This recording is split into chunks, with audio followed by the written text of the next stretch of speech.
One of the really strong trends we discovered is that our colleagues, the employees of an organization, they consider themselves our customers. So even though it is an internal relationship, the employees or service users, they have the same expectation of us as internal service providers that they do with any external service that they might use in their personal lives. That was a very strong message that came through. It was an important lesson we took really seriously. So with that in mind, we decided that we wanted to apply the same rigor for the experience elements of a new offering that we would have applied to external clients. That's what really got us started on this journey. During the summer DWG member meeting in London, I was introduced to a thoughtful subject matter expert, one with quiet confidence, stationed at Fidelity International. Her name is Lucy Selby, and during the member meeting, she raised her hand to give an impromptu talk about the importance of using emotional journeys in transforming digital experiences. I have to say, I felt like I had been beamed into a TED Talk, and we chatted immediately following and just formed an immediate connection to the point that I approached her to come on to this podcast. Lucy's story was a powerful one, and I felt it was important to give her a spotlight moment as a rising leader, a niche expert in the digital employee experience arena, and an all-around interesting and lovely person. Join me now in conversation with Lucy, who is a technology consultant at Fidelity International. This is your host and DWG's Chief Executive, Nancy Goebel. And as always, Digital Workplace Impact is brought to you by Digital Workplace Group. Happy listening. Lucy, I am just beyond excited to have an opportunity to catch up with you after having met you at our London member meeting at Fidelity International and learning about your expertise and your approach as part of the wider transformation of the employee experience in the organization. You introduced a concept and approach to our members as part of our agenda. And I was just duly impressed with your confidence and approach, but I also thought you had a unique angle on helping the organization and key colleagues and stakeholders think about the employee experience with a fresh lens. And that lens is looking at things from the perspective of emotional journeys. And that may be a new concept to quite a few people in our audience. And so I really wanted to have some conversation about it so we could learn from your wisdom and experience. And so with that as a backdrop, I am just thrilled to have this chance to chat today. Thank you, Nancy. This is a subject that's really close to my heart. I'm super excited to talk to you about this today. As am I. And so let's just start with a bit of a level set. So for someone who's not heard this before, what are emotional journeys and where do they fit into the employee experience within a digital workplace context? So employee journeys are the route that somebody might take to achieve an outcome. So a good example of this might be the route someone takes to resolve perhaps a technology issue by engaging support, or it might be a structured process using one or many tools and capabilities such as onboarding new staff. And there'll be milestones along the way that make up that journey. So the emotional journey is mapping the emotions at each of those touch points or milestones and tracking how someone feels and how that might change at each touch point of the journey. This makes me think about one of the conversations that I instigated when I put out predictions for the digital workplace in 2023 last fall. And the idea was that if we look at productivity, it used to be that we talked about it exclusively from the lens of how many widgets is someone producing? whether it's patents in the research space or cars off an assembly line, et cetera, et cetera. And one of the things that I think the pandemic raised as a wider conversation is that productivity is not just about the what, but it's also about the how, including how people are experiencing the work that they are doing.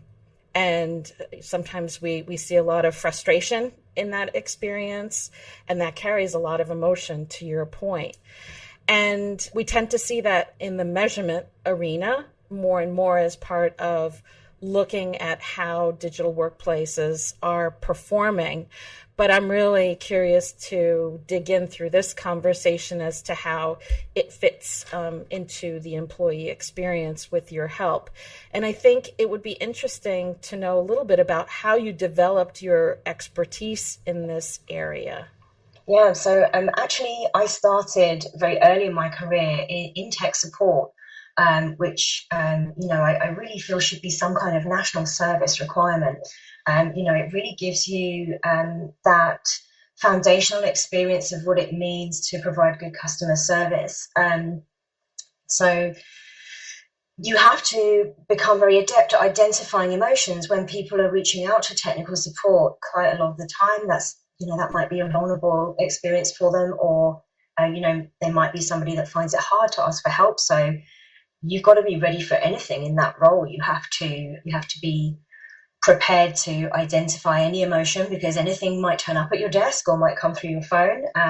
So you've got to get really good at identifying emotions and have a high degree of genuine empathy. Also be very aware that some emotions come in disguise.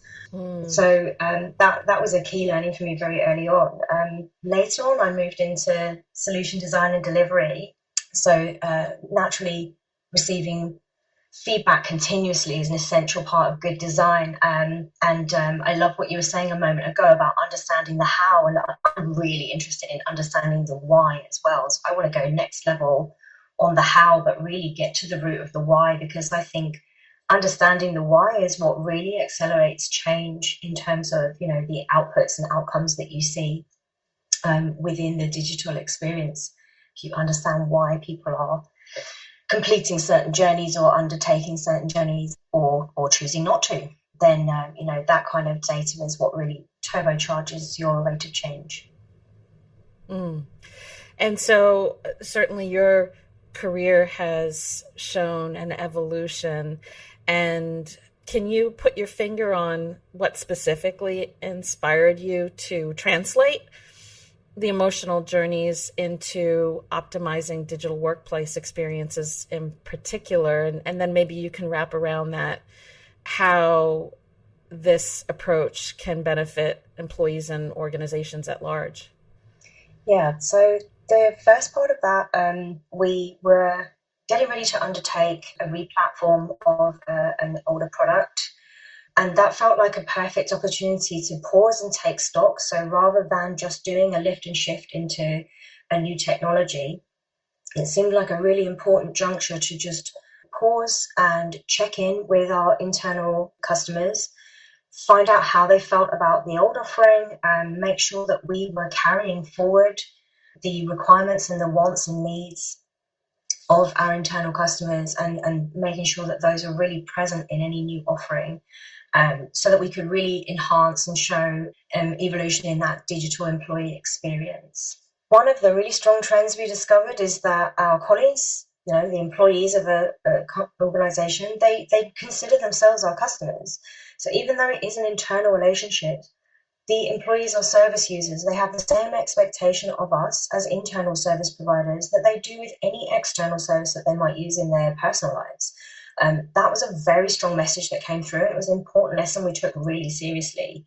So with that in mind, we decided that we wanted to apply the same rigor for the experience elements of a new offering that we would have applied to external clients. And that's what really got us started on this journey. So that was an aha moment. Absolutely. And one that's very worth pausing and putting an exclamation point next to it. Right. Yeah, it was a game changer for us. And so, take us through exactly how you approach journey mapping so that it is something that is not only accurate and valuable, but that it's representative of the diverse experiences of your employees in the organization, because certainly every organization inherently has different personas Mm. and different needs across the enterprise. In terms of our relationship as people with technology, that line between personal technology and corporate technology or work technology is becoming ever more blurry. We know that there's a lot of research being undertaken externally for things like, let's say, social media, as an example. Some of those technologies and platforms exist within the corporate world. We're completely comfortable having conversations about emotional reactions to social media outside of the corporate space. But as those platforms and toolings exist within the corporate space, it makes total sense to have those same conversations inside the corporate environment as well. If we think about the message that we receive from our internal customers, that they are our customers, they have the expectations of being treated the same as an external customer. If you think about when you've experienced a bad service in your personal life and how that made you feel, you may not be inclined to use that service again. Externally, you might vote with your feet and go elsewhere. And you may be forgiven for thinking that that same behavior isn't seen inside the corporate space, but it actually is. And what that results in is people will still vote with their feet, but what they'll do, instead of choosing not to use a service, if that may not be available to them, they may have to. But what they'll do instead is procrastinate around it, waste a lot of time, and try to avoid using this service because they associate it with that negative response and negative experience they had before. So, one of the things that we did, or the starting position for us, was to first of all make sure that we had a really good representative sample. We wanted to make sure we were a global organization. We wanted to make sure we were representing absolutely everybody. And important point to note, not all journeys are equal, not all emotional journeys are equal. Some digital experiences are highly emotive for people, and some less so, and that can differ broadly culture to culture. I've even seen differences between sites within the same country. You need to start off with a really clear, intentional spread of research participants. We actually partnered with an external researcher, Nile HQ, who have a lot of experience in that space. We wanted somebody there to mark our homework. I have absolutely no chance of being impartial, obviously, because I'm also an employee and I'm a technologist. So I wanted to make really sure that we weren't coming to the table with a whole lot of assumptions and biases. This is something DWG also does really well, providing that impartial industry expertise and making sure that, there's some controls around any preconceived ideas. So checking that participant base, making sure you've got a really good spread across all cultures, all global locations, lots of different levels of the organization, different types of employee. And that's really important. Another thing to be keenly aware of when it comes to making space for cultural norms, there's going to be lots of differences that you uncover as you go that you're not aware of at the start because, maybe that you're not a part of that culture. So you have to be ready to notice those and potentially pivot your approach or expand your research participants in that space if you're noticing a particular cultural difference that you want to just check and make sure that you're aware of that trend. So yeah, be ready to be flexible and adjust your approach to make space for any unknowns as they become apparent, and give them the room they deserve. And I think that's a really important guidepost there, because the assumptions that you make, even with great care, may require flexibility as you are working through this discovery process. What's more is that when you have a major undertaking, a project, an initiative, a new capability that you're rolling out, it's important for that dialogue to extend beyond just the initial launch as well. Yeah, absolutely. Having, that's the continuous feedback we were talking about earlier. So having that continuous improvement program baked into anything that you launch is absolutely essential for success. And so the idea of agile working Mm-hmm. fits very much in this arena, just as it does in wider aspects of the digital workplace. Oh, for sure. So, and that's another inflection point there.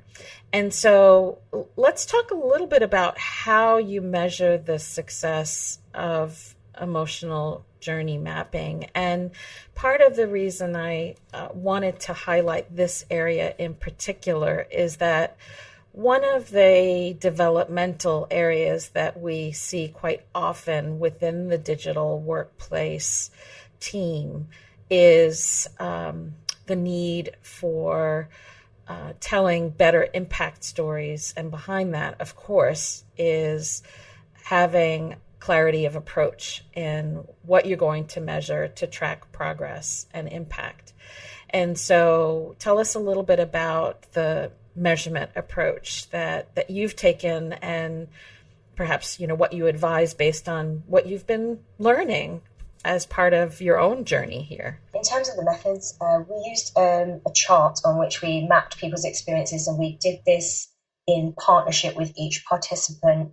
So it's a scale that has a time frame for activities along the horizontal axis, and then a series of faces along the vertical axis, which I appreciate may sound somewhat facile on the face of it. However, what it gives you is a universal base. If you think about the global aspect of the research that you're trying to undertake, and I think this is really common for most companies, there are some language challenges that you have to try and either work around or you just completely sidestep them, which we did with this chart.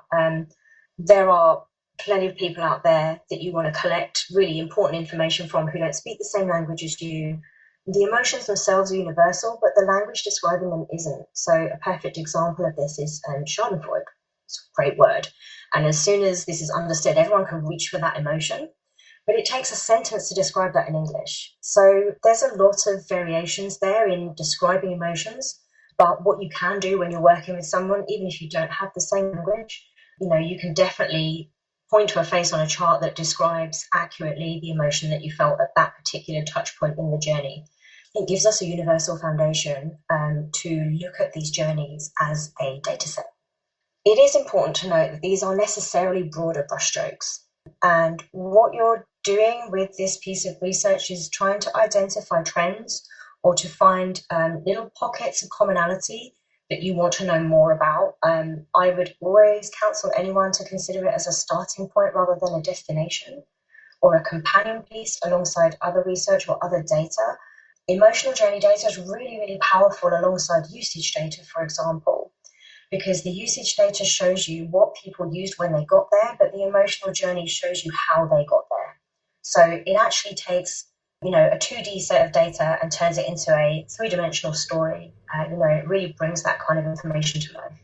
And I'm thinking that the outputs of this process can be used in a multitude of ways, not only to impact the experience itself, but thinking about things along the change paradigm to be able to draw out those benefits that allow people to think, feel, or do something differently as a result of you and your team rolling out new elements across the digital workplace ecosystem. Yeah, I couldn't agree more. So 2 points I just wanted to connect with that you just raised there. So around the communication element, some of this data can tell you that people in particular countries like to be communicated with via a specific format, and that they don't like other formats. So rather than you as a service delivery team trying to reach everybody via the same format and wondering why it's more effective in some places than others, it really gives you those answers and actually allows you to make your communication more effective because you're meeting people where they are, because you found out what their preferred formats or their preferred channels are. And that's really powerful. It means you're going to really increase your engagement. And then the second point, because that's a very specific example, but you also said that there's far-reaching benefits here. And one of the broader benefits is that when you have this emotional journey mapping and you couple it with your usage data, If you only had one or the other, you might look at a particular digital experience and think, oh, no one's connecting with this. The usage is really low. This is clearly, not a good product. Let's get rid of it. Let's replace it. If you understand the emotional journeys along with the usage data, what it allows you to do is take a fraction of that cost and effort and really focus it to target those areas where you have the really strong emotional reactions to, friction or, difficulty completing particular tasks, and really focus your efforts on improving those specific pain points. And you can uplift the entire journey by focusing your efforts in those areas. So actually having this data coupled with, your usage data allows you to be a lot more effective, a lot more efficient, and much more impactful. And so, Lucy, we've been talking quite a lot about employees as customers and how this approach can benefit their wider experience in the organization. I wonder if we can look at the stakeholder realm from a slightly different angle, and that is to say, let's look at how to get leaders and colleagues to connect with this concept and approach early on. And part of the reason why I think that pivot is important is that ultimately employees would see the value based on how you're translating what you're hearing from them in evolving the experiences. But before you get to that point, there's a level of getting buy-in from leaders and stakeholders and colleagues across presumably the corporate functions to buy into this as an approach for a specific program or the philosophy of the digital workplace overall. Mm-hmm. So thinking back, how did you get stakeholder alignment around this concept and this approach? So the critical point to consider when you're trying to bring that executive layer of stakeholder with you is to really know your audience. You've heard me talk a lot about these emotional journeys as data, and that's on purpose. That's how we translated this into a language that was important to those stakeholders. So it's about understanding them as people. What comes back to people? It's about understanding them as people and what their area of interest in. A lot of the time, the executive layer are interested in data because that's what they're being asked for all the time. That's on their agenda often. So being able to present these emotional journeys as just another kind of data was really powerful. And again, it was a game changer for us. For the next level of seniority, at the leadership level, it's actually a slightly easier sell because at the C-suite level, there's a lot more interest in people.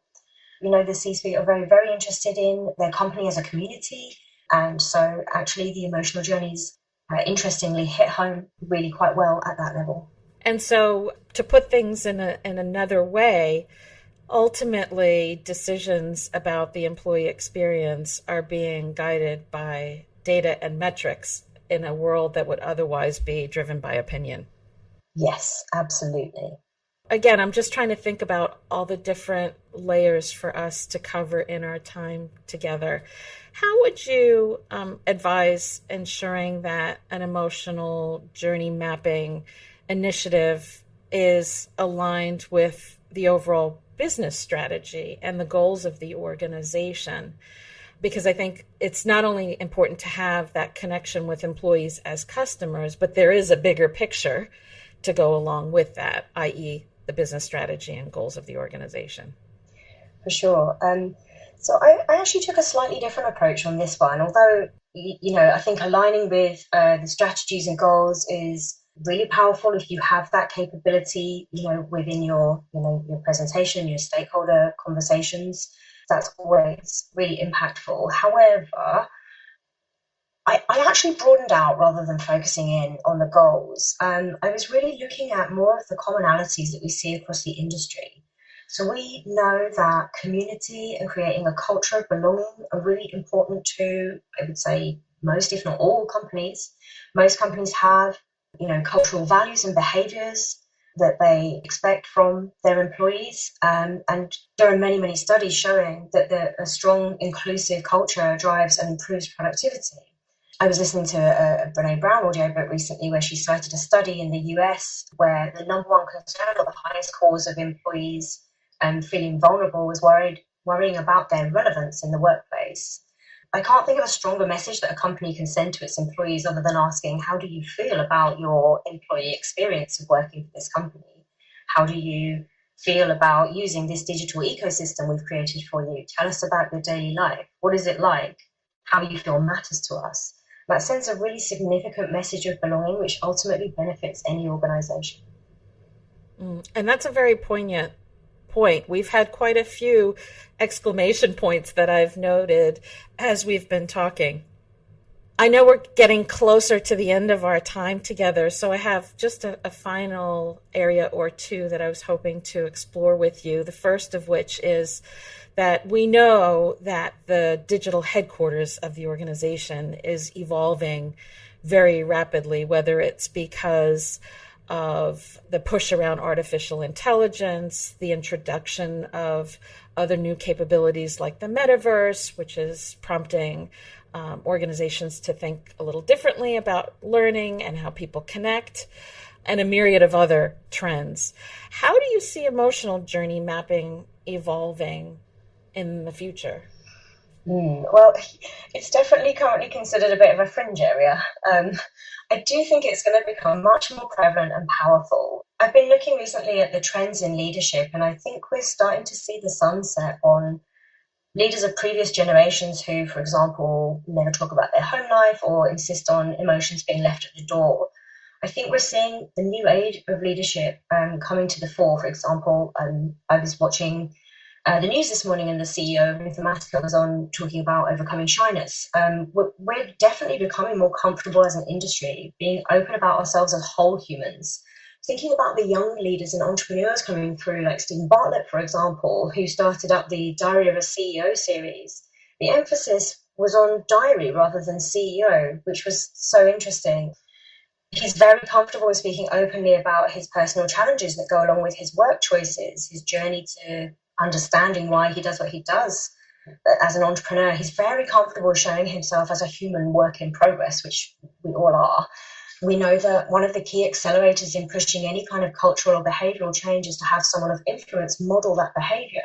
So this new breed of CEOs, younger CEOs and entrepreneurs coming through, are modeling that behavior and making it a safe space for others to do the same and talk more about themselves and as a work in progress, and bringing their whole selves to work. We're already talking a lot more about wellness at work. That was, something we all saw a huge increase of during and after the pandemic. That doesn't just mean physically, it means mentally. And, the openness we're experiencing in that space is really just a tiny hop away from becoming super comfortable talking about and valuing emotional journeys. And, even financial wellness is now part of that equation as well, because when you look at the world around us and inflation and a myriad of other factors, financial stress can weigh into how people show up for work every day as well. And when you think about the industry that you're in, that's particularly important. Absolutely, yeah. It's all indicative of this more holistic space that we're moving towards. And then creating the support systems that enable employees not only to bring their whole selves to work, but to help deliver their best and to feel good about that process along the way and be connected and engaged and productive. And so that feels like a great way to start to bring this all together. So in our final moments, is there anything you were hoping I'd asked for and didn't, or any final reflections you want to share with our audience? Yeah, I just had one brief point, which was an observation around AI. So I know that might seem slightly dissonant in that we've been talking a lot about emotion today. But an observation I wanted to share with you, especially I was listening to your recent conversation with Florian Rotar about generative AI, which is super interesting. Something I've noticed as we've been making significant jumps forward with progress in AI, there's a direct correlation between that progress and people's willingness and openness to talk about emotions at work and emotional journeys in the digital sense. And I think they're related. I think that as we look at a future with increased AI presence as a factor, we're starting to become keenly connected with the essence of our humanness in the workplace. And I think that's going to lead to more of the kind of work we've been discussing today. Florian was giving advice on how companies should, in their journeys forward with AI, take a people-first approach and not a technology-first approach, which I thought was a really interesting viewpoint. So it shows there's a definite uplift in that type of conversation, which seems to be running alongside, holding hands with the conversation around the forward progress of AI. And another thing that I would add to the mix, whether it's for the teams who are working on employee experiences and transforming them through emotional journeys, or employees at large, and that is that one of the things that we're seeing very early on with AI is that it's also helping to spark a new level of ongoing or evergreen learning and natural curiosity. So, when you think about ChatGPT in particular, it's taking a question-based approach to things, and we can naturally bring that into what we're all doing day to day, so that we are thinking about things in a very agile way. And the reality is that there will be roles 10 years from now that we haven't even conceived of yet. And technology and innovation will help unlock those new roles. And foundational to rolling with the times is to be that continuous learner and to become that naturally curious person in every aspect of what you do. So yes to people first, and I would add those 2 points about being continuous learners and fostering natural curiosity for all. Well, Lucy, this has been such a wonderful conversation. I want to thank you for taking time out of your busy schedule to come and chat for a bit. I think that our listeners will benefit from your wisdom and will be prompted to ask lots of questions about how they should incorporate emotional journeys into transforming their employee experiences within the digital workplace. Thank you, Nancy. Such a pleasure to talk to you. Thanks for having me. Digital Workplace Impact is brought to you by the Digital Workplace Group. DWG is a strategic partner covering all aspects of the evolving digital workplace industry, not only through membership, but also benchmarking and boutique consulting services. For more information, visit digitalworkplacegroup.com.